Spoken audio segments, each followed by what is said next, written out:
Capitalize. Dang it, capitalize. My name is Caleb, and today I want to teach all the new budding photographers out there how to capitalize on the time they spend behind the computer to hopefully make more money. That was better. We'll go with that. So, a little history about me. I have been a professional photographer consistently since 2012, and among all the vast hobbies that I've gotten focused on over the last few years, I am most proud of my photography. In this video, I want to go over the 3 mistakes that I find that most beginning photographers make, and how they can possibly, with a little bit of effort and restraint, make a little bit more money. So, with that said, mistake number 1, it never fails every Christmas. See posts going up on Facebook, got a new camera, go like my page, this, that, and the other, taking weddings, family pictures. Oh, it breaks my heart. You know, yeah, your boyfriend just bought you a camera there. Go like my photography page. And I get it. Your boyfriend, husband, wife, friend, mother bought you a new DSLR for Christmas. And before you even charge the battery, you are trying to charge people for family portraits or whatever. God forbid you try to charge a wedding. I see that all the time. Let me shoot your wedding. How many weddings have you shot? 0. Whole nother video. Now, don't get me wrong. If you're just looking for a place to post the videos that you take of your kids, your dogs, and let it grow from there, more power to you. That's awesome. That's exactly what that's for. Where the problem lies is when you get a new camera, have 0 clue how to use it, and then you start asking for money from people to take their photos, especially weddings. That's a big no-no in my mind without any experience. I know everybody starts somewhere, and I got lucky. I shot a girl's wedding for free, and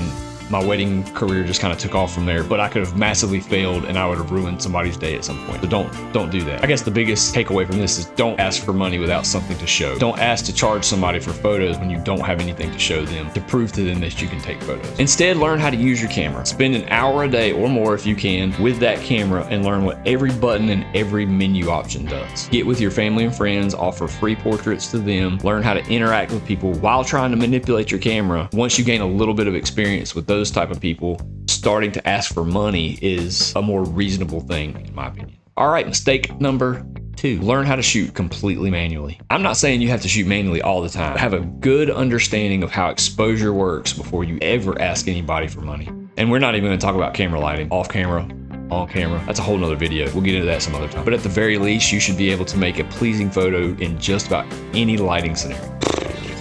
Mistake number 3. A photographer will brag about hours they spend on a specific photo. If that's what you enjoy, go for it. But if you ever want to make it to a point where someone's willing to pay you for your services, then you will need to maximize the amount of time you spend behind your camera and minimize the amount of time you spend behind the computer. In other words, get it right in the camera. Back to mistake number 2. So the faster you can move through your workflow without sacrificing quality, technically the more money you make.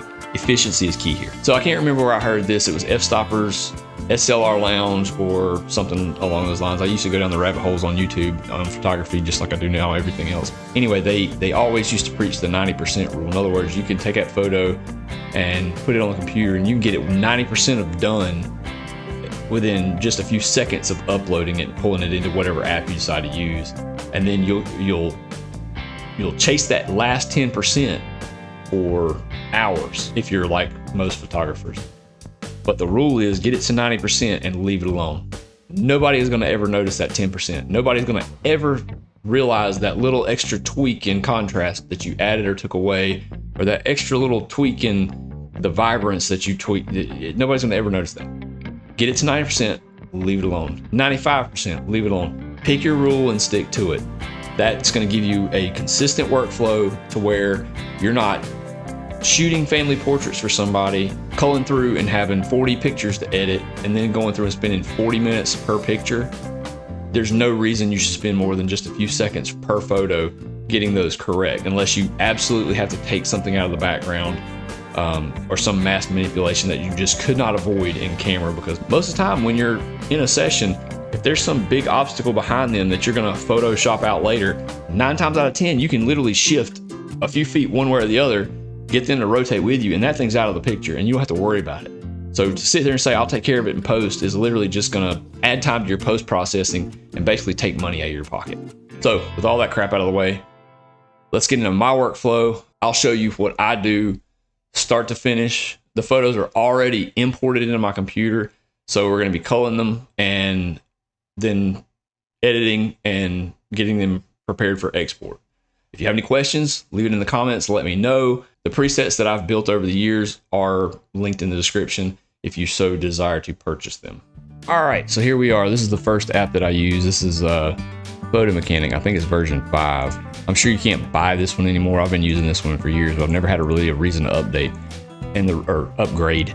Years ago when I started this, Lightroom was very slow with culling. In other words, when you clicked between photos, it was very slow. So looking for new options, I found Photo Mechanic and I paid for it, and I've used it on every computer I've owned for the last probably 6 years, however long it's been, and it's been great. It works awesome. So anyway, what we do is I'll navigate over here to where I keep the photos, and that's my session right there. And I'll go ahead and click on that, and this brings up my photos. This is all the photos from that one session that we did just the other day. So we're gonna go up to the top here. We're gonna bring out our first photo, and we're gonna start culling. So in other words, I just go through and quickly visually tag them. And now all I'm doing in Photo Mechanic is right and left arrows and then T for tag. And when you tag them, you can see right here that tags it, and that makes it, that basically marks it. So that one is tagged, that one's tagged. I'm not tagging that one. Tag that one looks weird. Anyway, just do this very quickly. I'm gonna go ahead and speed through this and kind of show you what it looks like on the end.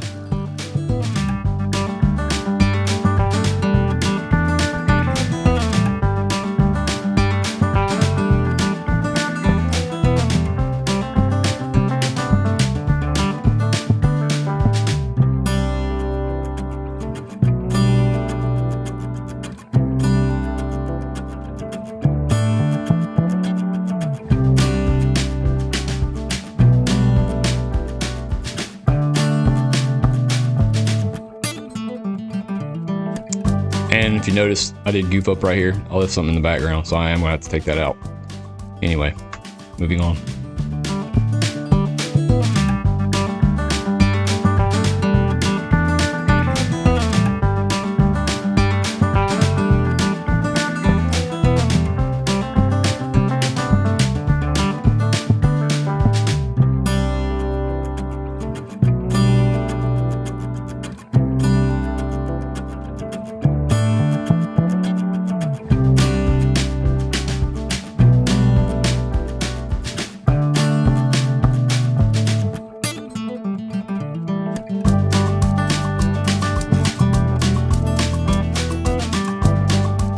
All right, so that's all culling. That took all of like maybe 10 or 15 minutes. Not even that, like maybe 3 or 4 minutes. That's culling. That's pretty simple. Just going through and picking out which photos I want to keep, which ones I don't want to keep. I'm not very picky when it comes to this. I'll pick more than I probably need because I can go ahead and hone those out a little bit further in Lightroom. So what I'm gonna do now is, if you go back to this view, go up here, tagged. These are all the ones I picked. So this is the complete session, and it looks like it's 97 photos total. So bring up Lightroom.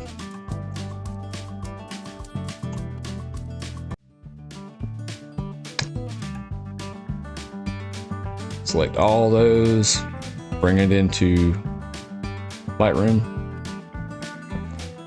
Make sure you're in the library tab, because if you're in anything else, it will not allow you to do it. These came in at the default setting. Normally I have this set up to bring in at my default preset, which again, linked in the description. But this is a brand new computer, brand new install, so all my settings aren't completely right. So what I'm gonna do is I'm gonna select all of them, go up here to user presets. This is my preset, change that to all of them, and it's gonna generate all of them. So it's applying the preset to everything. What I'm gonna do is I'm gonna go up here to library, and I'm gonna go ahead and have it build standard size previews.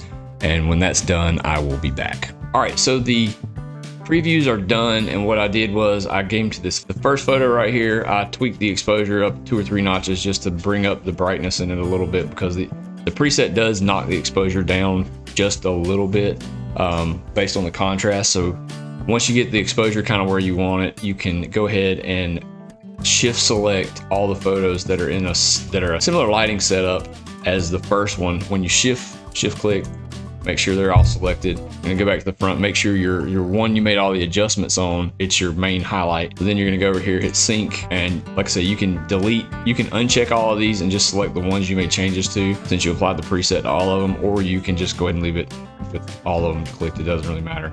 Hit synchronize, and they're gonna all synchronize to the edits you made on the first one. And then those first ones right there, other than just going through and looking at them, those are done. So in other words, we're gonna go through and click, just make sure that the exposure is right on each one of them. I'm gonna bring that up one more. Bring that up one. So I'm probably gonna do is I'm gonna go ahead and batch edit that again. Shift click all the way to there, sync, exposures, everything really. Bring them all up again. So, and then you can see them changing down here. So now we'll go through, click through them again, make sure they're kind of where we want them. One's a little dark still. I'm gonna bring that one up a couple clicks. Same with these. Maybe one on that one. One on that one. That looks good. That looks good. All right, so these are all in their own little setting as well. So what I'm gonna do is I'm gonna bring all of these, shift click those. That's all those in that little batch, and I'm gonna synchronize the exposure on those. Check each one just to make sure they're correct. You don't want to trust the edit on these little bitty previews down here. You want to go through and actually make sure they all look fairly decent.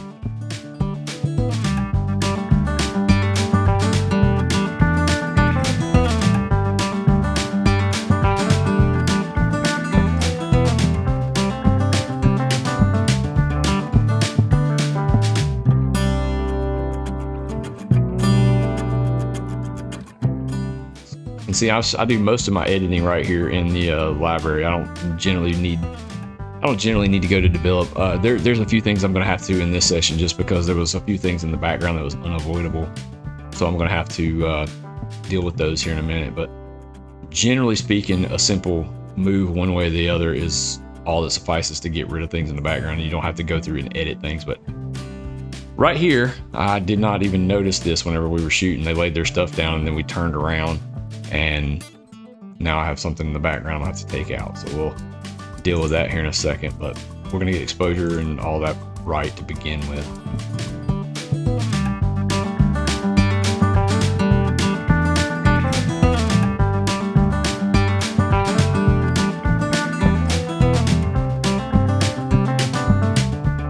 So now we got him in the water. I was in the water as well, so trying to navigate river water with a camera's barefooted is difficult, so I try to stay put where I could. So we had people in the background I'm gonna have to deal with here in a little bit, but like I said, that's not a huge deal. We're gonna tweak the exposure a little bit, bring them up slightly just to get the there we go. That puts it right where we want it. Let's see, I'm gonna do up until here. Let's see, go back and select that one. We're gonna shift select up to right here, sync. Yeah, see, I'm gonna take grandma out back there. I don't know what the deal is with that. And see, like this one right here, I overexposed it on purpose. I'm gonna take, like I say, take the background out, and I'm gonna drop that exposure down just a hair, and that will probably be shifted to black and white, but we'll go through that. That'll be the next process we go through here in a minute. We're gonna tweak it up just a hair, and literally all I'm messing with is exposure. I've built these presets over the last several years, and they seem to work really great. Right here, one more, last photo. We're gonna double click that, give it. Yep, there we go. So what I'm gonna do now is I'm gonna go through and mark the ones that have a background that I need to deal with, and then we're gonna deal with them. So I'm gonna fast forward through that real quick.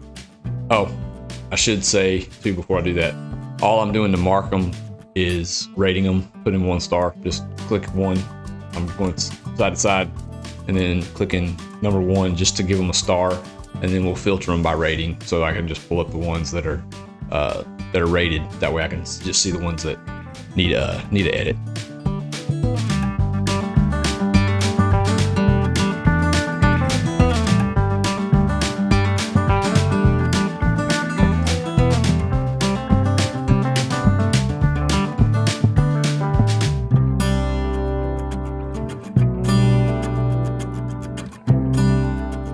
All right, so I got all those edited and I missed some in there somehow, but anyway, I've got them all for the ones that need backgrounds touched up.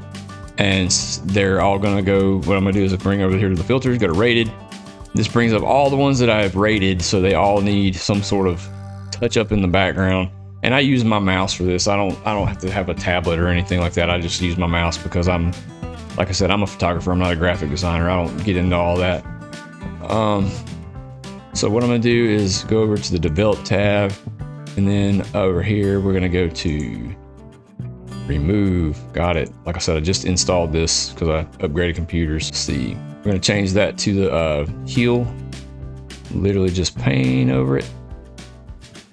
See what happens. Imagine that. Bam, it's gone. So we're gonna do that with each one of them.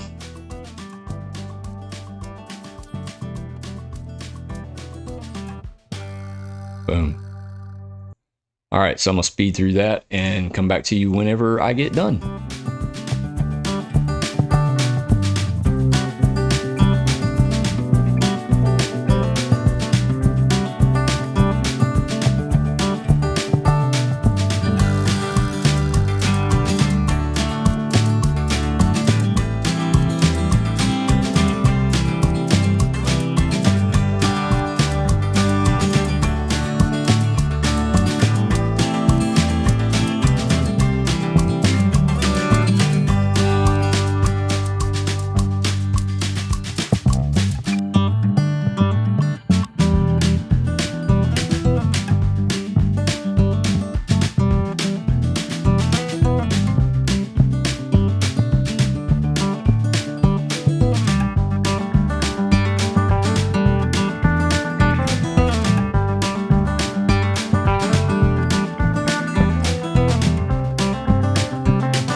All right, so once that is done, what we're gonna do is I'm gonna go through now and pick out what I want to be black and white. So we'll go back here to rated, go to filters off, let's Control A, select all of them, hit 0. Ratings are all set back to 0. I'm going to number 1, and I'm just gonna go through and I'm gonna rate which ones I wanna turn black and white. So I'm gonna tweak.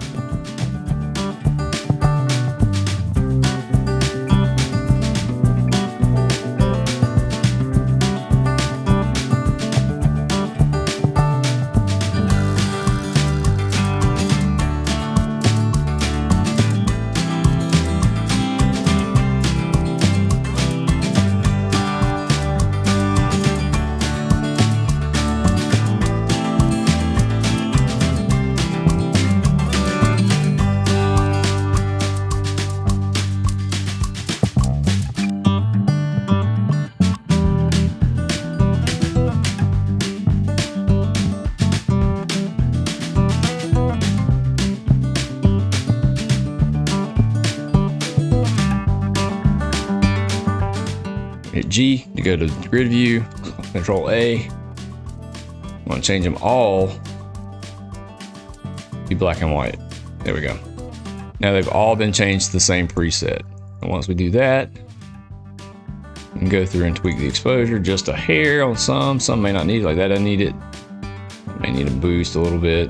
Bring that down just a hair. I'm gonna try to silhouette them just a little bit. Oh yeah, there we go. All right, and that is it. What keeps beeping? I got like 15,000 things plugged into my phone. No idea what's beeping. All right, so it took me a little over 30 or 45 minutes to edit those photos. Probably took a little longer with that, and I'm trying to record all this stuff. And this is literally the first time I've ever done that. Plus the fact that this is the first photos I've ever edited on this computer, just installed everything on it about a week or two ago and got it up running right. But to reiterate, the mistakes that most photographers make when they're first starting out is don't offer things you can't deliver on too early. Learn to shoot manual and learn how to operate your equipment properly, and learn to be as efficient behind the computer as you can to maximize the amount of time that you have to spend on delivering these photos. So I hope you liked the video. It feels like it took a massive amount of time, but when you edit it down, I'm sure it's gonna be a lot smaller. But anyway, take a second to subscribe. I'm also gonna put this on my C-Stewart Photography YouTube channel. So I'll put a link to that in the description as well. If you'll go over there, subscribe, like it there, do all that stuff, that would be greatly appreciated. So with that said, thank you for watching, and I will see you hopefully in about a week.